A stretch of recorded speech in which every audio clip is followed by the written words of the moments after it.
క్షీరసాగరంలో శ్రీ మహావిష్ణువు విశ్రమించినట్టుగా నా బిడ్డ నా గర్భంలో ఉన్నాడు. నా బిడ్డ సాధారణ శిశువు కాదు, ధర్మాన్ని మేల్కొల్పే శక్తి. కన్నయ్య, నేను నీతో మౌనంగా నా మనసులో మాట్లాడతాను. ఆ మాటలన్నీ విని నువ్వు నాకు సమాధానం చెప్తావని నా నమ్మకం. సరేనమ్మా, చూపిస్తాను.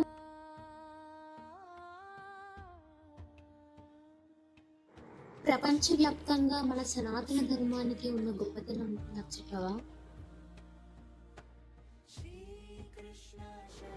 జపాన్ దేశంలో వినాయకుడిని వినాయకటెన్ అని, కాంగిటెన్ అనే పేర్లతో కొలుస్తారు.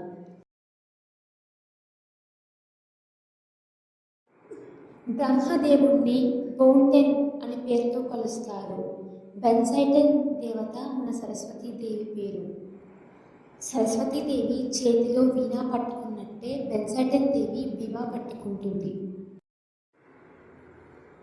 కిచిచోటెన్ లక్ష్మీదేవి. ఇక్కడ కిచిచోటెన్ దేవతని సంపద ఇచ్చే దేవతగా కొలుస్తారు. అమ్మా, ఇక్కడ సుబ్రహ్మణ్యేశ్వర స్వామిని ఇడాటెన్ అనే పేరుతో కొలుస్తారు.